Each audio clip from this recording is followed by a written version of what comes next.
আল্লাহ আগে এলান করে দিয়েছে, শিরিক করলে ক্ষমা হবে না, শিরিক করলে ক্ষমা হবে না।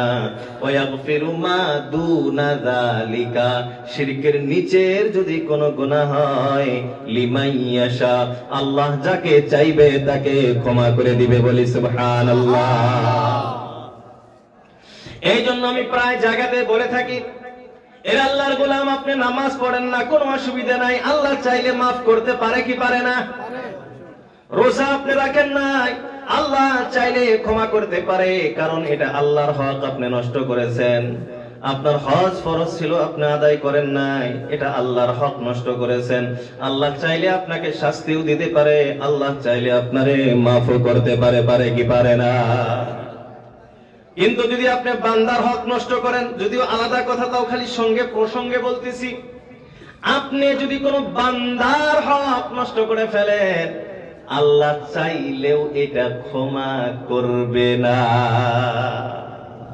কিন্তু আমাদের সমাজে অনেক লোক আছে, 5 ওয়াক্ত নামাজ পড়ে, তাহাজ্জুদ পড়ে, আবার এদিকে দেখবেন খালি মানুষের হক নষ্ট করে, আছে না না? একদিন আল্লাহ রাসূল, আল্লাহর হাবিব সাল্লাল্লাহু আলাইহি ওয়াসাল্লাম সাহাবায়ে কেরাম রাদিয়াল্লাহু তাআলা আনহুম আজমাইনকে জিজ্ঞাসা করলেন, মানিল মুফলিসু ফি উম্মতি, আমার উম্মতের ভিতরে দরিদ্র কারা, মুফলিস কারা, গরীব কারা? এখন আপনাকে যদি প্রশ্ন করা হয় আমাদের ভিতরে গরীব কারা, আপনি কি জবাব দিবেন? আল্লাহ রাসূলের সাহাবায়ে কেরাম বললেন, ইয়া রাসূলুল্লাহ, যাদের বাড়িতে খাবার নাই, যাদের বাড়িতে থাকার মতো ঘর নাই, এরাই আমাদের সমাজের গরীব। আমরা তো এটাই জবাব বা এটাই বুঝতেছি না কি করে? সাহাবায়ে কেরাম বললেন, ইয়া রাসূলুল্লাহ, যার বাড়িতে খাবার নাই, পরিধান করার মতো পোশাক নাই, ঘর নাই, বাড়ি নাই, এরাই হলো দরিদ্র। আল্লাহ রাসূল, আল্লাহর হাবিব সাল্লাল্লাহু তাআলা আলাইহি ওয়াসাল্লাম বললেন, না না, আমার উম্মতের ভিতরে এরা দরিদ্র না, এরা গরীব না। তাহলে দরিদ্র কে? আল্লাহ রাসূল বলেন, আল্লাহর হাবিব সাল্লাল্লাহু আলাইহি ওয়াসাল্লাম বলেন, কাল কিয়ামতের দিন আমার এক উম্মত উহুদ পাহাড় বরাবর নেকির আমল নিয়ে আল্লাহ রাব্বুল আলামিনের সম্মুখে যাইবে। আল্লাহ রাব্বুল আলামিন তার জান্নাতের ফয়সালা করা অবস্থা, এই সময় কিছু মানুষ আল্লাহ রাব্বুল আলামিনের দরবারে এসে হাজির হয়ে যাবে। আল্লাহ, এর জান্নাতের সার্টিফিকেট অল্প পড়ে দিয়ে দেন, আমাদের কিছু নালিশ আছে, আমাদের কিছু কথা আছে। আল্লাহ রাব্বুল আলামিন বলবেন, কি আছে বলো? একজন বলবে, আল্লাহ, আমার কাছে টাকা নিয়েছিল, দেয় নাই। একজন বলবে, আমার দোকানে বাকি খাইছিল, দেয় নাই। কেউ বলবে আমাকে গালি দিয়েছিল, কেউ বলবে আমার গীবত করেছিল, কেউ বলবে আমার বদনাম করেছিল। মোট কথা বিভিন্ন ধরনের দুনিয়ার হক নষ্ট করেছিল। সমস্ত পাওনাদার ওইখানে আল্লাহ রাব্বুল আলামিনের কাছে হাজির। এরা আল্লাহর গোলাম, এটা তো দুনিয়া নয় যে আপনার কিছু টাকা পয়সা আছে, টাকা পয়সার মাধ্যমে সব ঝামেলা শেষ করা যায়, যায় কি যায় না? আপনার যত বড়ই অপরাধ করেন না কেন, যদি টাকা পয়সা থাকে আপনার কোনোদিন জেল হবে না। কথা হাসানা, বর্তমান দুনিয়ায় এটাই বাস্তবতা।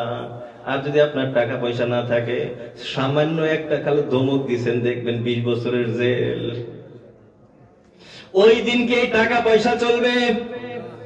ওই দিনকে এই কোনো ব্যবস্থা আছে? আল্লাহ রাব্বুল আলামিন বলবেন, কি চাও?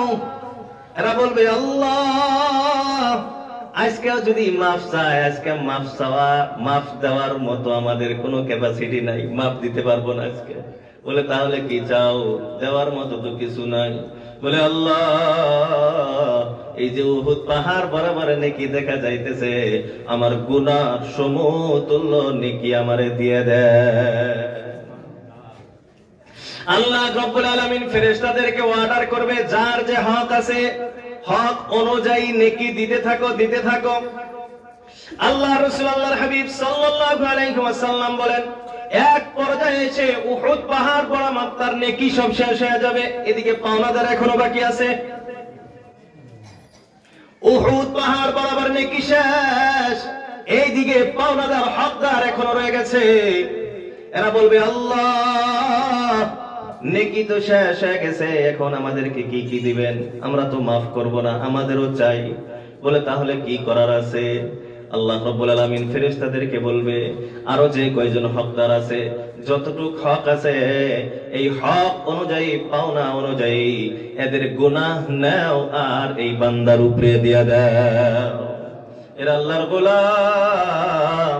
এক পর্যায়ে দেখা যাবে যার জান্নাতের ফয়সালা হওয়ার কথা ছিল এই মানুষটার জাহান্নামের ফয়সালা হয়ে যাবে, আর ফেরেশতারা উল্টা করে মুখটাকে মাটির সাথে ছেঁচড়াইয়া ছেঁচড়াইয়া তাকে জাহান্নামে নিক্ষেপ করবে। বলি নাউযু বিল্লাহ। আল্লাহ রাসূল আল্লাহর হাবিব সাল্লাল্লাহু আলাইহি ওয়াসাল্লাম বলেন এই যে মানুষটা যে পাহাড় বরাবর নেকি নিয়ে আল্লাহ রাব্বুল আলামিনের দরবারে গিয়েছিল এই মানুষটা হলো আমার উম্মতের ভিতরে গরীব মানুষ। তাইলে আমরা তো মানুষের হক নষ্ট করব? এটার কোনো মাফের সিস্টেম নেই। দুনিয়াতে আপনি যদি কারো হক নষ্ট করছেন দুনিয়াতে ঝামেলা মেরে আলেন না।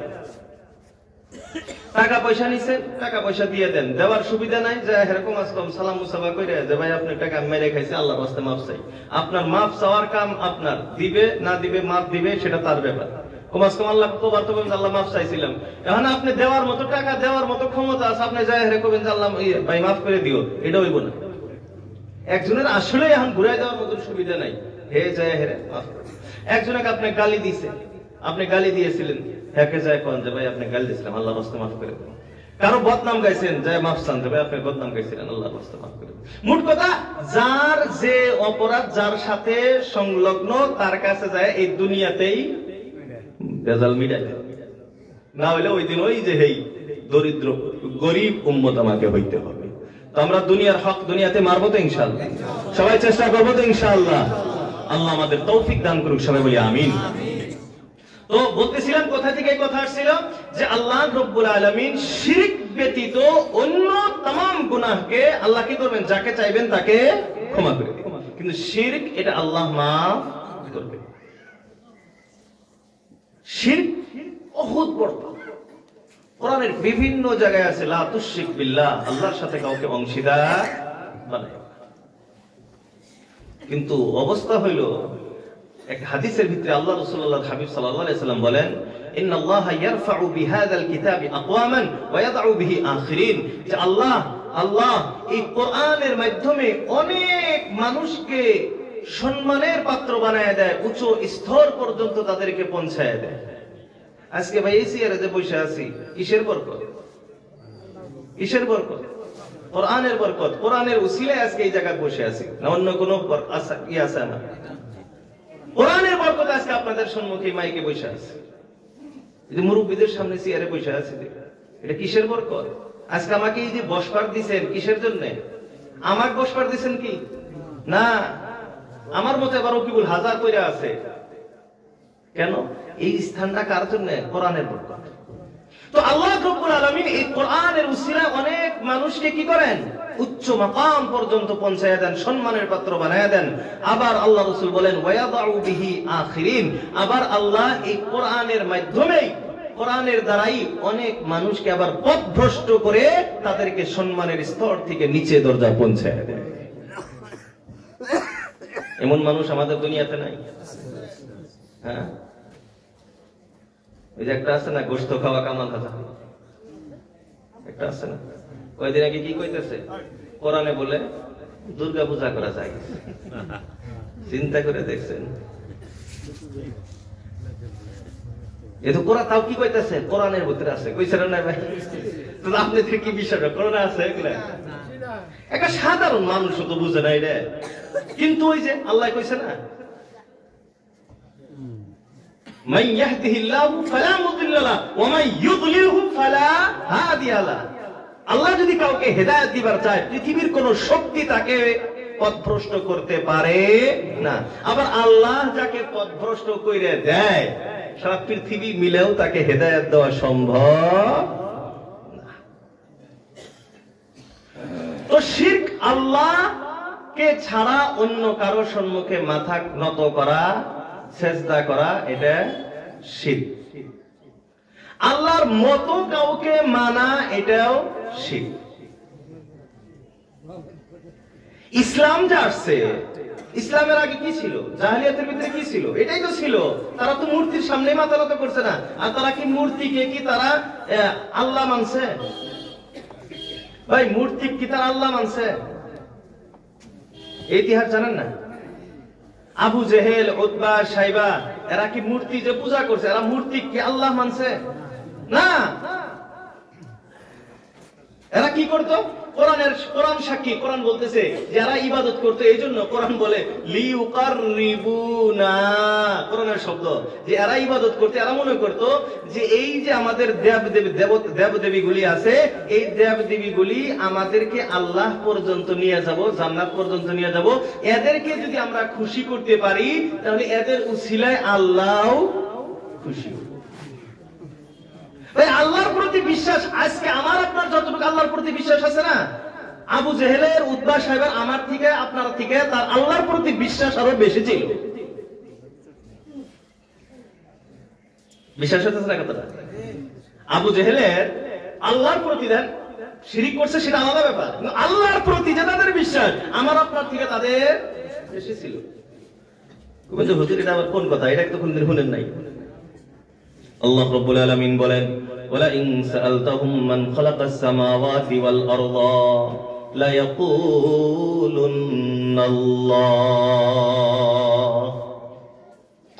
আল্লাহ রাব্বুল আলামিন বলতেছেন, ও মুহাম্মদ, ওয়ালা ইন সাআলতাহুম, আপনি যদি এই আবু জেহেল, উতবা, সাইবা কাফিরদেরকে আপনি প্রশ্ন করেন, কাফিরদেরকে যদি আপনি প্রশ্ন করেন, মান খালাকাস সামাওয়াতি ওয়াল আরদা, এই আসমান জমিন গুলোকে কে সৃষ্টি করেছে, লা ইয়াকুলুন্না, যারা উলামায়ে কেরাম আছে তারা এই কথাটা বুঝবে। লা ইয়াকুলুন্না, আগে লাম তাকিদ, পরে নুন তাকিদ, দুইটা গুরুত্ব দিয়ে আল্লাহ বুঝাইতেছে অবশ্যই অবশ্যই তারা বলবে, কি বলবে? আল্লাহ, যে আসমান জমিন অবশ্যই অবশ্যই আল্লাহ বানিয়েছে। কে সাক্ষী দিতেছে? আল্লাহ কোরআনের ভিতরে সাক্ষী দিতেছে যে এই আবু জেহেল, উতবা, সাইবার এদের আল্লাহর প্রতি কত দৃঢ় বিশ্বাস।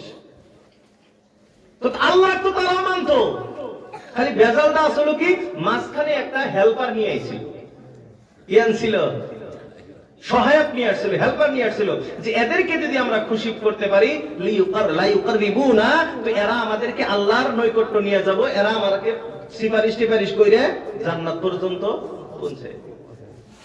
আর বর্তমান যুগের যে আমাদের হিন্দু ভাই বন্ধুরা আছে, তারাও কি করতেছে? তারাও তো কয় না উপরওয়ালা একজন আছে। আবু জেহেলারা আল্লাহ বলতো, এরা আল্লাহ কয় না, অন্য একটা কয়, ভগবান কয় বা ঈশ্বর কয়, যেটাই কয়। কিন্তু তারা এই মূর্তি টুর্তি এদেরকে কিন্তু তারা আল্লাহ বা ঈশ্বর মানে না, এদেরকে মানে না। এরা এটা কি করে? এদেরকে যদি আমরা খুশি করতে পারি, ভোগ টোক হাফ জাফ দিয়ে নাইসে টাইসে যদি এদেরকে আমরা খুশি করতে পারি, তাহলে এরা কি করবে? কিয়ামতের দিন আমাদেরকে পার করে নিয়ে। মুহতারাম দোস্ত আজিজ, তো এইটার নামই কি? শিরিক। এর নামই কি? শিরিক। তাহলে এটা করা যাবে? মাথা নত হবো কার সামনে? মাথা যদি নত হয় কার সামনে হবে? আল্লাহর সামনে। এই মাথার দাম নাই ভাই, এই কপালের দাম নাই। কেমন দাম? আমার জানের চেয়েও দাম বেশি। আপসের মধ্যে পরস্পরে যখন মানুষের ঝগড়া বিবাদ হয়, তখন অনেকেই এই কথা বলে, আমার গলা কাইটা যাবার পায়, মার্ডার হয়ে যাবার পায়, ওর সামনে মাথা নত হইতেছে না আমার, কয় না? হত্যা হয়ে যাওয়ার জন্য তৈয়ার, কিন্তু মাথা নত করতে তৈয়ার না। আর সেই মাথা একবারে নিয়ে নামাইয়ে দেওয়া হয়। এর নামই হলো ইবাদত, এর নামই হলো ইবাদত। আর এই মাথা নত পাওয়া যায় নামাজের ভিতরে, মাথা নত পাওয়া যায় নামাজের ভিতরে। এই জন্য নামাজ সর্বশ্রেষ্ঠ ইবাদত বলি সুবহানাল্লাহ। নামাজ পড়বো তো ইনশাআল্লাহ। আল্লাহ সবাইকে তৌফিক দান করুক, সবাই বলি আমিন। খারাপ পাইতেছেন আপনারা? তাহলে দুই একজন যে উড়াউড়ি করতেছে, উড়াউড়ি করেন না। উড়াউড়ি করলে বয়ান একবার হইব না, ছেড়ে দিন। তাহলে কিসসা কাহিনী তো শুনাইতেছি না, যে কটা কথা বলতেছি কোরআনের ব্যাখ্যা করতেছে। তো এটা যদি আপনাদের ভালো না লাগে তাহলে তোর উপায় নাই, তাহলে আমার বন্ধ করে দেন না বলবেন। কারণ আমি ভাই গজল জিকির আজকার করে টাইম নিবার পাবো না, গজল কয়ে কয়ে সময় আমি নিবার পাবো না, আমি জানি না ওগুলো। আমি কোরআন হাদিস থেকে মুখস্থ করে তৈরি করে আইছি, ওগুলো বয়ান করি। আল্লাহু আকবার। উঠাউটি করবেন না তো ইনশাআল্লাহ? ভাই উঠাউটি করবেন না তো ইনশাআল্লাহ? ইনশাআল্লাহ কইতেছেন না হুজুর, আমি তালে আছি যাওয়ার লাগে, আপনি ইনশাআল্লাহ কে ফেসে যায় থাকবেন তো ইনশাআল্লাহ? সবাই থাকবেন তো? ধৈর্য ধরবেন তো ইনশাআল্লাহ? আল্লাহ সবাইকে তৌফিক দান করুক, সবাই বলি আমিন। তো মুহতারাম দোস্ত আজিজো, শিরক এটা মহাপাপ, এটা থেকে আমাকে আপনাকে বাঁচতে হবে। রাজি আছি তো? আল্লাহ বললেন ওয়া আন্নাল মাসাজিদা লিল্লাহি ফালা তাদউ মা'আল্লাহি আহাদা। আল্লাহ রাব্বুল আলামিন জানায় দিলেন সমস্ত মসজিদ, এই মসজিদগুলি হলো আল্লাহর, আর তোমরা মসজিদে গিয়া আল্লাহর সঙ্গে অন্য কাউকে ডাকিও না। তার মানে এক নাম্বার ব্যাখ্যা, তোমরা শিরিক করিও না, আল্লাহ ব্যতীত অন্য কারো সম্মুখে মাথা নত করবা না, আল্লাহ ছাড়া অন্য কাউকে তোমরা বড় মনে করবা না।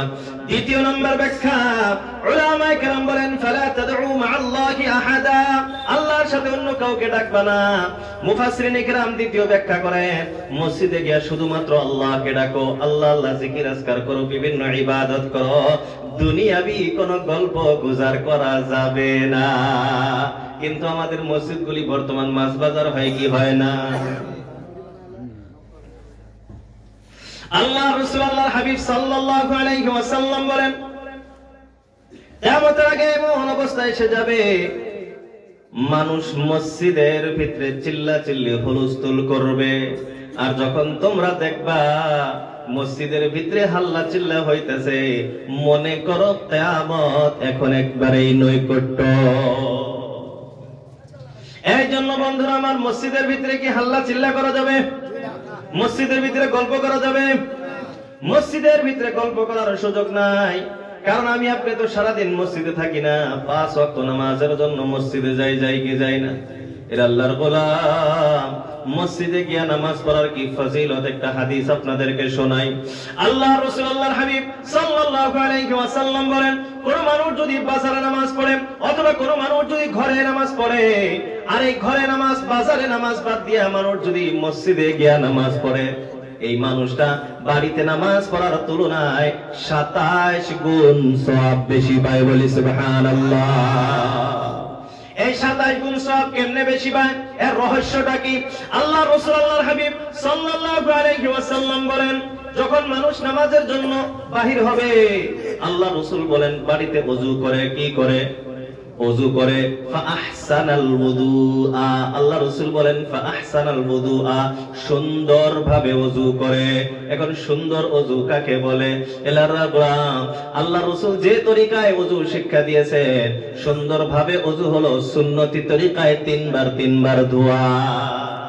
এখন বিশেষ করে গরমের দিনে আমাদের অবস্থা, গরম যখন পড়ে আমাদের অবস্থা হয়ে গেল 3 বার ধোয়া লাগে, ওই যাত্রা 10 বার ধুই। ট্যাপ সাইডে দিয়ে মসজিদের ট্যাঙ্কি খালি, কথা আছে না নাই? আল্লাহ রাসূল আল্লাহর হাবিব বিশ্বনবী সাল্লাল্লাহু আলাইহি ওয়াসাল্লাম বলেন তোমরা যদি সমুদ্রে বসে বসে ওযু করো, কোন জায়গাতে? সমুদ্রের নদীতে বসে যদি তোমরা ওযু করো, আর ওই জায়গাতেও যদি তোমরা বেশি পানি প্রয়োজনের চেয়ে বেশি পানি ব্যবহার করো, এটাও ইসরাফ হবে, অপ্রয়োজনীয় খরচা হবে, আর এই গুনাহের কারণে আল্লাহ রাব্বুল আলামিনের কাছে জবাবদিহি হইতে হবে।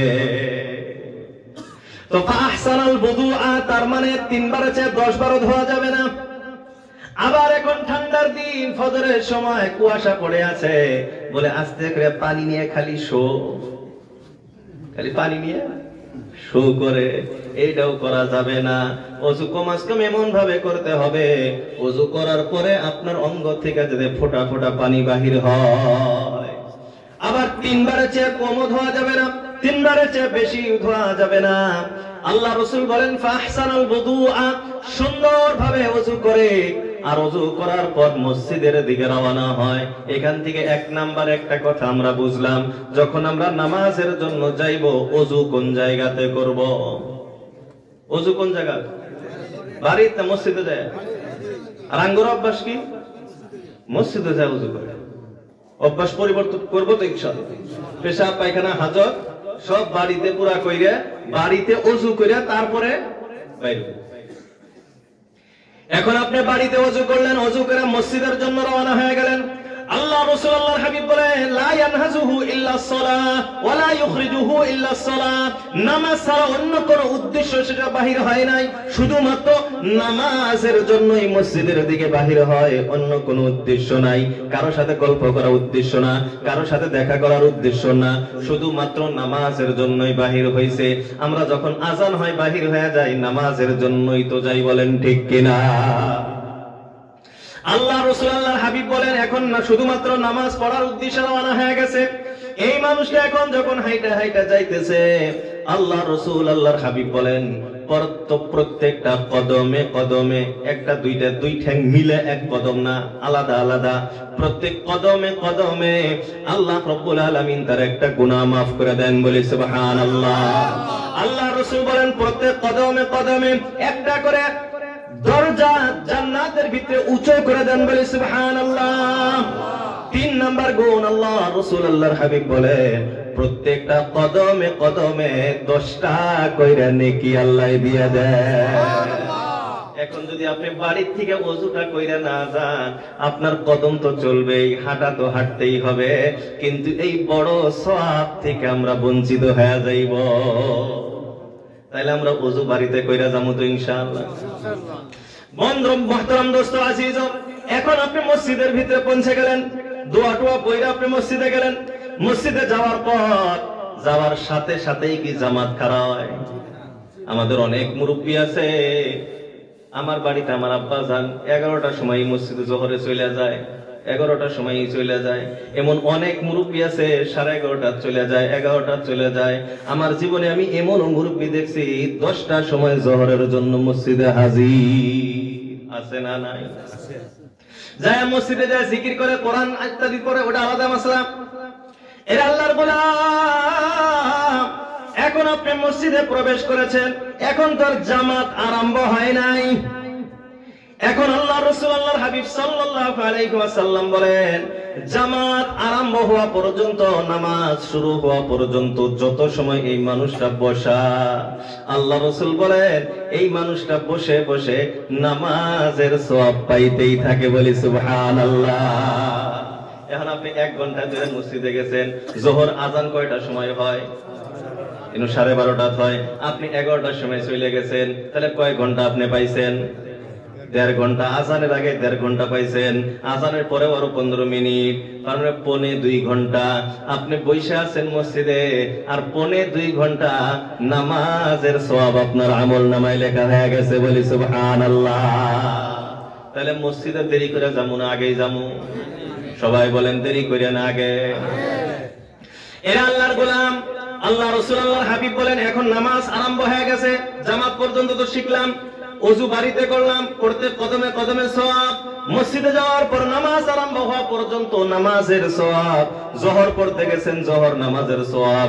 আসরে গেছেন, আসরের সওয়াব। যে নামাজে গেছেন ওই নামাজ কবুল হইতেও পারে, নাও হইতে পারে, কিন্তু এই 1.5 ঘন্টা 10 মিনিট 15 মিনিট যা আমরা পাইছি 100% নামাজের সওয়াব, বলি সুবহানাল্লাহ। এখন আল্লাহ রাসূল আল্লাহর হাবিব সাল্লাল্লাহু আলাইহি ওয়াসাল্লাম বলেন এখন যখন নামাজের সালাম ফিরানো হয়ে গেছে, নামাজ তো শেষ হয়ে গেছে, হয়েছে কি হয় নাই? এর আল্লাহর গোলাম। নামাজ শেষ হওয়ার পর আল্লাহ রাসূল আল্লাহর হাবিব সাল্লাল্লাহু আলাইহি ওয়াসাল্লাম বলেন এই মানুষটা যত সময় পর্যন্ত দুনিয়াবি কোনো কথা না বলবে, যত সময় পর্যন্ত পার্থিব জীবনের কোনো কথা না বলবে, তার মানে গল্প যত সময় না করবে। আর একটা শর্ত আল্লাহ রাসূল লাগাই দিলেন, যত সময় পর্যন্ত ওযু নষ্ট না হবে। পাত্তা দেয় নাই, একবারে খুইলেই বুঝাই দেনা কোনা কি কোন। আল্লাহ রাসূল আল্লাহর হাবিব সাল্লাল্লাহু আলাইহি ওয়াসাল্লাম বলেন যত সময় পর্যন্ত ওযু নষ্ট হয় নাই, তার মানে পবিত্র অবস্থায় আছে, আর যত সময় পর্যন্ত দুনিয়াবি কোনো কথা বলে নাই, এই সময় পর্যন্ত এখন যত সময় বসে থাকবো, ফেরেশতারা তার জন্য দোয়া করতে থাকে। ফেরেশতা কি করে? ফেরেশতারা তার জন্য দোয়া করে। কি দোয়া করে? এক নাম্বার দোয়া ফেরেশতা করে, আল্লাহুম্মা রহমহু, ও আল্লাহ এই বান্দার উপরে আপনি রহমত নাযিল করেন। আল্লাহর দ্বিতীয় নাম্বার দোয়া করে, আল্লাহুম্মা গফির লাহু, ও আল্লাহ আপনি এই বান্দাকে ক্ষমা করে দেন। বলি সুবহানাল্লাহ। আল্লাহ রাসূল বলেন, মালাম ইউদি ফিহি, যত সময় কাউকে কষ্ট দেয় না, দুনিয়াবি কথা বলে না, যত সময় পর্যন্ত ওযু নষ্ট হয় না, যত সময় এখন বসে থাকবে ওই সময় পর্যন্ত ফেরেশতা তার জন্য দোয়া করতেই থাকবে। বলি সুবহানাল্লাহ। তাইলে আমরা মসজিদে যাওয়ার অভ্যাসটা করব তো ইনশাআল্লাহ। সবাই মসজিদে যাবো তো ইনশাআল্লাহ। মসজিদে নামাজ পড়লেও 27 গুণ, প্রথম আল্লাহ রাসূল বললেন 27 গুণ সওয়াব বেশি, ওটা তো আছেই। তারপরেও প্রত্যেক কদমে কদমে সওয়াব, যত সময় বসে থাকবো তত সময় সওয়াব। আবার নামাজের পরেও যে সুন্নত পড়ে যদি এই জায়গাতেই বসে থাকি সওয়াব, ফেরেশতারা দোয়া করতেই থাকবো। কিন্তু শর্ত হইল গল্প করা যাবে না। কিন্তু আমরা তো মসজিদে ওযুখানা থেকে গল্প আরম্ভ, কথা হাসানা, কার কি হইছে, কোনে কি হইলো না হইলো, খালি গল্প করি, দুনিয়ার গীবত মসজিদের ভিতরেই করি। আল্লাহ মাফ করুন। মসজিদে যাই আমরা গীবত পর্যন্ত করি। আল্লাহ আমাদের হেফাজত করুক, সবাই বলি আমিন। খারাপ লাগতেছে আপনাদের? আরো চলবো কিছু সময়? আল্লাহু আকবার। কয়টা? 10:15 হয়ে গেছে কাকুলে। চলবো আরো না শেষ করে দিয়া? আল্লাহু আকবার। আল্লাহ কবুল করুক, সবাই বলি আমিন। তো মসজিদে দেখেন কত গুরুত্বপূর্ণ, মসজিদের কত গুরুত্ব। মসজিদে গিয়ে নামাজ পড়লেই। এখন মসজিদের ব্যাপারে আল্লাহ রাব্বুল আলামিন বলেন, ফি বুয়ুতিন আযিনাল্লাহু আন তুরফা। আল্লাহ রাব্বুল আলামিন বলেন, আমি আল্লাহ মসজিদের ব্যাপারে অনুমতি দিয়ে দিলাম, আন তুরফা, মসজিদগুলোকে উঁচু করে বানাও, মসজিদগুলোকে তোমরা সুন্দর করে বানাও। কিন্তু আমার আপনার অবস্থা হয়ে গেল মসজিদটা ছেড়ে নিজের ঘর সুন্দর করার পিছনে ব্যস্ত। বলেন ঠিক কিনা? আমরা মসজিদ, আল্লাহ বলতেছেন মসজিদ সুন্দর করো, আর আমরা করতেছি ঘর বাড়ি সুন্দর। ঘর বাড়ি সুন্দর করলে সওয়াব পাওয়া যায়? এই সবাই বলেন, ঘর বাড়ি সুন্দর করলে সওয়াব পাওয়া যায়? আল্লাহ রাসূল বলেন, কুল্লু নাফাকাতিন ফি সাবিলিল্লাহ ইল্লাল বিনাউ, প্রত্যেকটা খরচ এর বিপরীতে সওয়াব বা গুনাহ হয়, সওয়াব হয়। ইল্লাল বিনা, ঘর নির্মাণ বাদ দিয়ে। ঘর নির্মাণ করলে এর কোনো সওয়াব নাই। প্রয়োজন মোতাবিক যদিও ঘর বানানো যায়, অপ্রয়োজনীয় করলে তো ইন্নাল মুসরিফিনা কানু ইন্নাল মুবাদদিরিনা কানু ইখওয়ানাশ শায়াতিন। আল্লাহ বলেন, যারা অপচয় ব্যয় করে, খরচা করে, এরা সব শয়তানের ভাই। কার ভাই? শয়তানের ভাই। শয়তানের ভাই তো জান্নাতে যাব, কথা কয় না করে। তো অপ্রয়োজনীয় খরচা করলে তো শয়তানের ভাই হয়ে গেল। এখন প্রয়োজন মোতাবিক যদি কেউ খরচা করে, ঘর বানায়, আল্লাহ রাসূল বলেন এর কোনো সওয়াব নাই। এরকম যে হুজুর ঘর কি বানান যাব না? ঘর তো বানান লাগবে, থাকার জন্য ঘরের প্রয়োজন আছে, কিন্তু ঘর অত ফ্যাশন করার প্রয়োজন নাই। মনে থাকবো তো ইনশাআল্লাহ। আমরা সুন্দর করব কি? মসজিদ। আল্লাহ রাব্বুল আলামিন বলেন, وعهدنا إلى إبراهيم وإسماعيل أن طهرا بيتي للطائفين والعاكفين والركع السجود। আল্লাহ রাব্বুল আলামিন বলেন, আমি ইব্রাহিম ও ইসমাঈল আলাইহিমুস সালাতু ওয়াস সালামের কাছে ওয়াদা নিলাম। কিসের ওয়াদা নিলাম? আন তাখিরা বাইতি লিত-তাইফিন, যে ইব্রাহিম ও ইসমাঈল তোমরা আমার ঘরটাকে পরিষ্কার করো। কোন ঘর? বলে কাবা ঘরের কথা আল্লাহ বলতেছেন। আমার ঘরটাকে তোমরা পরিষ্কার করো। কেন পরিষ্কার করব? এখন তো আর কোনো মানুষ নাই, খালি আমি আর ইব্রাহিম আছি, অন্য কোনো মানুষ তো নাই। আল্লাহ বলেন তুমি পরিষ্কার করো। এক নাম্বার লিত-তাইফিনা, তওয়াফকারীদের জন্য। মানুষ তওয়াফ করার জন্য যায় কি যায় না? ওয়াল আকিফিনা, ইতিকাফকারীদের জন্য। মানুষ ইতিকাফ করে কি করে না? রুকুকারীদের জন্য। ওয়াস সুজুদি, সিজদাকারীদের জন্য। এর আল্লাহর গোলাম, আল্লাহ রাব্বুল আলামিন জানায় দিলেন ইতিকাফকারী, রুকুকারী, সিজদাকারী অর্থাৎ মুসাল্লি নামাজীদের জন্য আমার ঘরটাকে তোমরা পরিষ্কার পরিচ্ছন্ন করো। মুফাসসিরিনে কেরাম বলেন এই আদেশ শুধুমাত্র আল্লাহ রাব্বুল আলামিন বাইতুল্লাহর জন্য দেয় নাই, বাইতুল্লাহর অংশ যত মাসাজিদ আছে সমস্ত মসজিদের একই হুকুম, এই মসজিদগুলিকেও সুন্দর এবং পরিশুদ্ধ রাখতে হবে। কারণ এই মসজিদগুলিতে তাওয়াফ করনেওয়ালা তো আসবে না, কিন্তু ইতিকাফ করনেওয়ালা মসজিদে আসে কি আসে না? রুকু করনেওয়ালা মসজিদে আসে কি আসে না? সেজদা করনেওয়ালা মসজিদে আসে কি আসে না? এর আল্লাহর গোলাম, এখন এই নামাজীদের জন্য আপনার আমার দায়িত্ব হলো আমরা মসজিদগুলোকে সুন্দর করে বানিয়ে পরিষ্কার পরিচ্ছন্ন রাখা। এটা আমার আপনার জন্য অত্যন্তই জরুরি। এর আল্লাহর গোলাম, আমি আপনি যদি মসজিদটাকে সুন্দর করে বানাই, আমার ঘরের চেয়ে যদি ভালো করে আমি মসজিদটা নির্মাণ করি, আল্লাহ রাব্বুল আলামিন ওই পুরা গ্রামবাসীর উপরে রহমত ও বরকত নাজিল করবেন, বলি সুবহানাল্লাহ। আর যদি আমার মসজিদের অবস্থা আমার বাড়ির থেকে ভালো না হয়, আমার বাড়ির অবস্থা যদি মসজিদের চেয়ে ভালো হয়, তাহলে কিন্তু আল্লাহ বরকত উঠায়া নিব। যে আল্লাহ সম্পদ দিতে পারে, যে আল্লাহ রহমত বরকত দিতে পারে, ওই আল্লাহ উঠায় নিতে পারে কি পারে না? ইয়াবসুতুর রিজকা লিমান ইয়াশাউ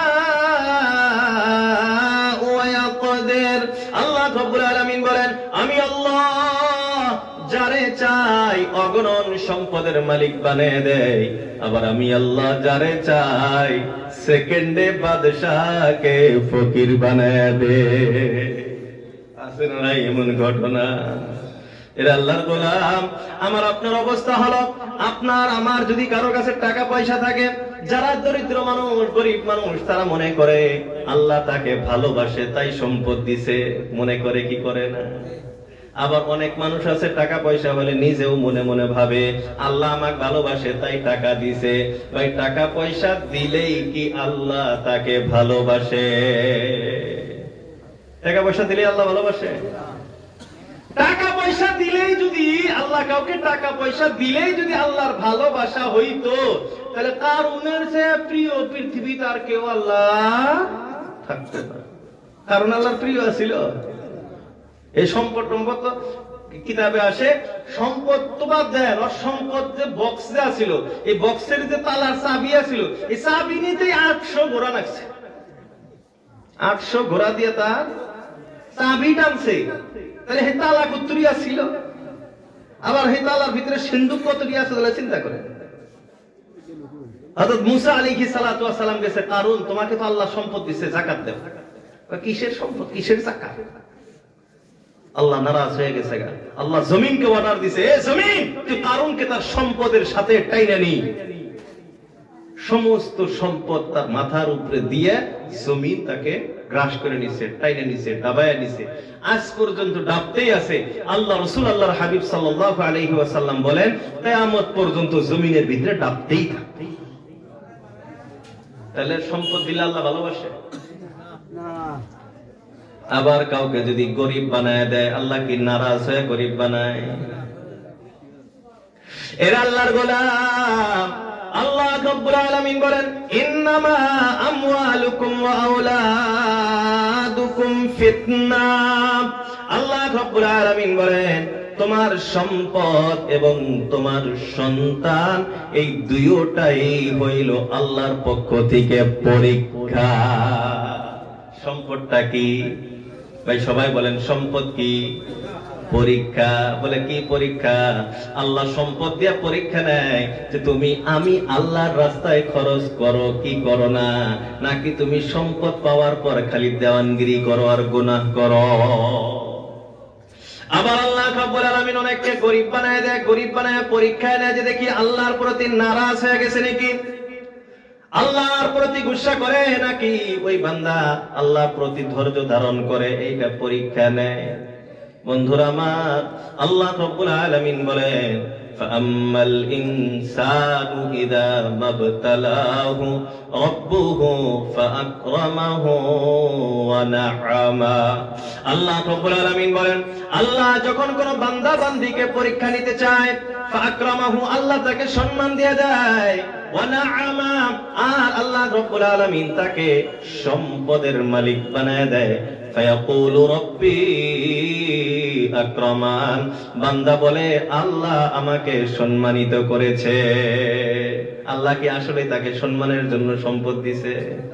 কিন্তু আল্লাহ মানুষের মনের ভাব কইতাছে, আমি যখন বান্দাকে পরীক্ষা নেওয়ার জন্য তাকে সম্পদ দেই, এ মনে মনে কয় যে আল্লাহ আমাকে সম্মান দিছে, আল্লাহ আমাকে সম্পদ দিছে, সম্মান বাড়াই দিছে। আল্লাহ আল্লাহ কয় তো সম্মান আমি বাড়াইছি।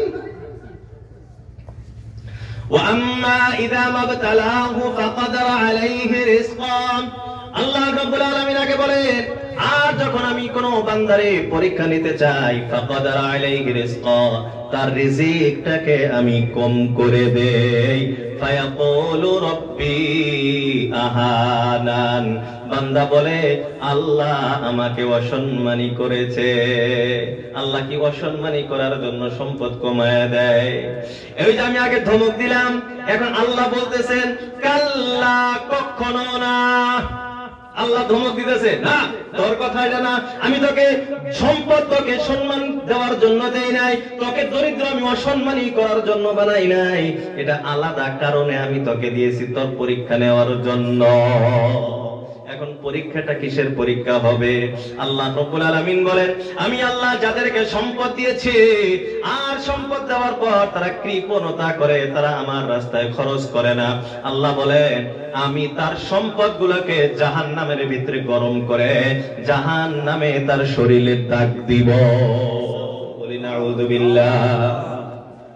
আল্লাহ রাসূল আল্লাহর হাবিব সাল্লাল্লাহু আলাইহি ওয়াসাল্লাম বলেন, যার উপরে দান খয়রাত করা ওয়াজিব, আর ওই বান্দা যদি দান খয়রাত না করে, আল্লাহ রাসূল আল্লাহর হাবিব সাল্লাল্লাহু আলাইহি ওয়াসাল্লাম বলেন, কাল কিয়ামতের দিন আল্লাহ রাব্বুল আলামিন তার সম্পদগুলোকে অজগর সাপের আকৃতি দিয়ে দিবে, আর এই সাপ তার গলার উপরে লটকায় দেওয়া হবে, আর এই সাপ কিয়ামতের ভিতরে অনন্তকাল তাকে দংশন করে করে শাস্তি দিতে থাকবে। এর আল্লাহর গোলাম, জাহান্নামের সাপের অবস্থা কেমন? আল্লাহ রাসূল আল্লাহর হাবিব সাল্লাল্লাহু আলাইহি ওয়াসাল্লাম বলেন, সাপ শিশ করে আওয়াজ দেয় কি দেয় না? বাতাস বাই করে কি করে না? স্যাপ দেয় আমরা বলি।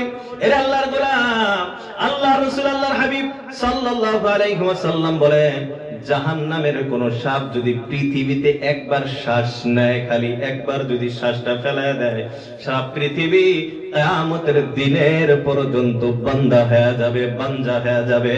এই পৃথিবীতে কোনদিন আর কোন গাছ তরুলতা গাছবে না। এমন ভয়ঙ্কর সাপ আল্লাহ রাব্বুল আলামিন বানায় তার গলার উপরে লটকায় দিবে, আর এই সাপ তাকে অনন্তকাল পর্যন্ত দংশন করতেই থাকবে, দংশন করতেই থাকবে।